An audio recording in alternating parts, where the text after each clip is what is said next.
Ladies and gentlemen, the Nintendo Switch Online service is actually starting to shape up to be something impressive. It's great because we have games from multiple consoles like the Game Boy, Game Boy Advance, Nintendo, Super Nintendo, Sega Genesis, and Nintendo 64. So what I want to do is start breaking down the best games from each console on the service. So today, I'll be telling you the 10 best Nintendo 64 games on the Nintendo Switch Online service. My name is Robot Joe and I'm your host as always. Let's go ahead and get started. I had this idea that I would tell you the best 15 or 20 games from the entire Nintendo Switch Online service. And as soon as I started working on this concept, it quickly became too much to handle. There's just too many games. So I thought I'll just break it down one console at a time. Today, we're going to start with the Nintendo 64. So I'm going to tell you what my top 10 games on this service are. And remember, at 4,000 subscribers, we're giving away a Switch game, and at 500 followers on Instagram, we'll be giving away another Switch game. So don't miss out, and let's get right into this video. The first game I have to talk about, without a doubt, is The Legend of Zelda Ocarina of Time. This is in fact the game that made me become a lifelong gamer. I had played video games before this, but me and my neighbor had beat this together. Once we had wrapped up the final fight with Ganon, and the final scenes happened and the credits rolled, something changed in me. I knew that this was going to be a lifelong passion of mine. This game still holds up today. Once this game was added to Nintendo Switch Online, I went back and played it, and it felt like it was the first time that I had ever played it. The music is just amazing, it's so charming, I love the characters, and I kind of miss having more linear stories like this. Like, yes, open world Zelda is cool, Breath of the Wild, Tears of the Kingdom, that's cool, but I actually do miss stuff like this, and this may be an unpopular opinion, but I do hope the next Zelda game is something like this, because you just feel like you're part of the game more. You feel like you're part of the community of Hyrule, and this is absolute without a doubt one of the best Nintendo 64 games of all time.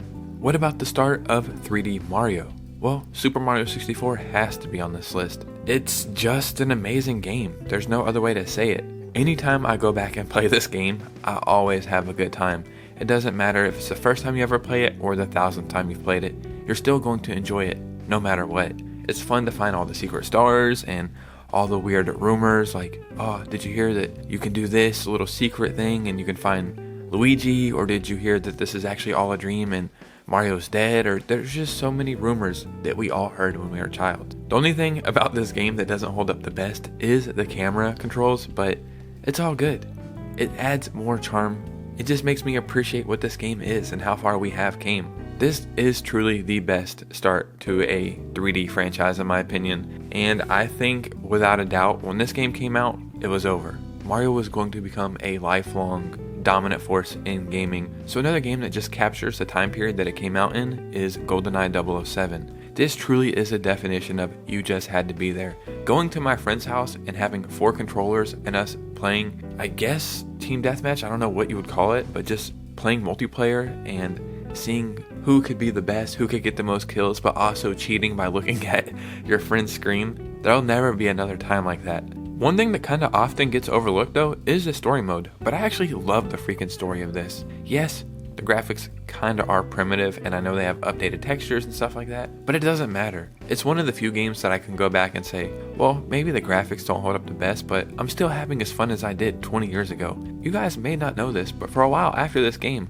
007 games were they were awesome. They were always good, and it kind of makes me sad that they died out, but if you're going to play any 007 game at all, it is GoldenEye 007. It's such an important part of gaming history. And another game that we've seen for the first time in 3D was FZero X. And I freaking love this game. I had FZero all the way back on the Super Nintendo, and I used to think it was so fun and just so mesmerizing. I truly felt like I was in these races on a foreign planet in space or just a part of something bigger. And I always wondered, man, I don't think I can ever get better than this. But once FZero X came out, I was all in. Yes, again, the 3D graphics are kind of primitive. I'll admit that. But they still hold up, and they're not trying to be something more than they are. I think games that you can play and you can feel like you're in that period of gaming are the best kind of 3D games. We knew at the time the Nintendo 64 wasn't as powerful, maybe as the PlayStation, but I would argue that games on the Nintendo 64 hold up better than a lot of PlayStation games. All that aside, this is one of my favorite racing games of all time. There's so much action in this, and I don't know, I'm kind of sad to see where F-Zero is now in the Nintendo ethos because it's just non-existent. But for the time being, definitely check out F-Zero X. Nintendo is a strange company. Imagine getting your first huge 3D Mario game of all time on the Nintendo 64, and people are loving it and being like, okay, we got something here. Now let's switch it all up. Let's do Paper Mario. Let's make Mario flat.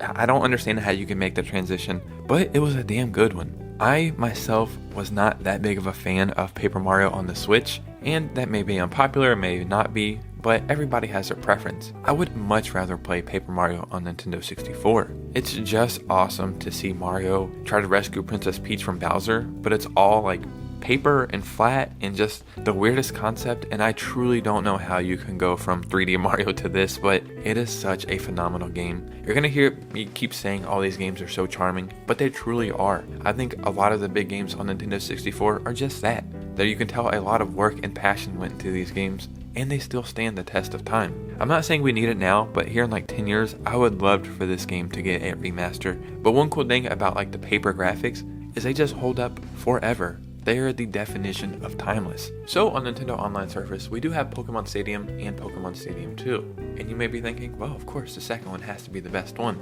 But I would say I kind of prefer the first one. Coming from playing Pokemon Red, Blue, and Yellow to Pokemon Stadium, it truly felt like you were in an episode of Pokemon. I went from playing on my Game Boy Color to playing Pokemon Stadium on my Nintendo 64, and I was like, it truly can never get better than this. How could you possibly top this? This is going to be, in fact, the greatest Pokemon game of all time. You truly feel like you're on your own Pokemon journey. Pick 6 Pokemon, maybe your friend picks another 6 Pokemon, and you battle. You feel like you're walking into an actual stadium. Get it? Pokemon Stadium. This is something they need to bring back. Will Pokemon do that?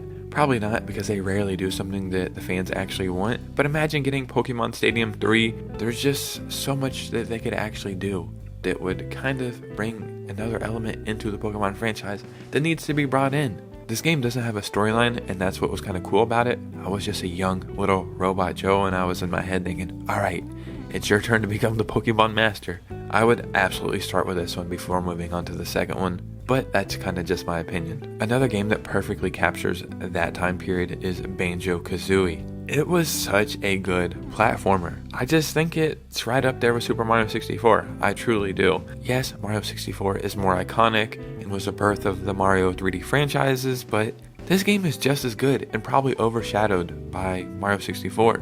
I'm pretty sure the story is similar to Mario 64, like Banjo's sister, I think, is kidnapped, and it's up to Banjo and Kazooie to save her. Does it sound similar to another game franchise where somebody else gets kidnapped and has to be saved?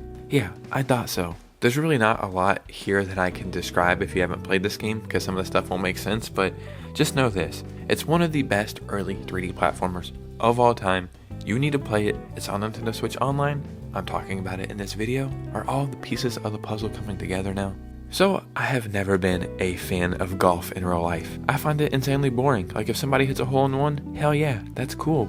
I also think John Daly is one of the coolest humans on this planet. He's like a rock star who golfs. Other than that, I can't tell you anything about golf, but I absolutely love golfing video games. And one of my favorite of all time, even looking back now, is Mario Golf on Nintendo 64. This is the start of the Mario Golf franchise, and I would say it still holds up as best as any of the new ones that come out today.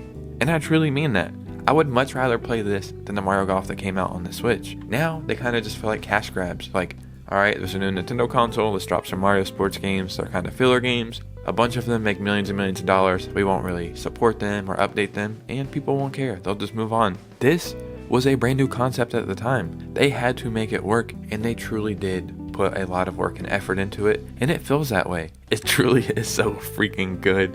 What's cool is you can just bring your Switch and slide off the 2 Joy-Cons and play it with anyone at any time. While making this video, what I'm starting to realize is instead of Nintendo making new versions of all these games like another Mario Golf and Mario Strikers and Mario this, they should just go back and remaster the first ones and add some more content to them, because they are the definition of perfect. And another game that I played countless hours of back in the day is Starfox 64. At the time, I was like, man, we are definitely in the future of gaming. Look at this, it's 3D, I can fly around these buildings, I can hunt down enemies. I have to admit, going back and looking, the graphics aren't the greatest and the gameplay could be better, but I wouldn't ask for anything about this game to be changed.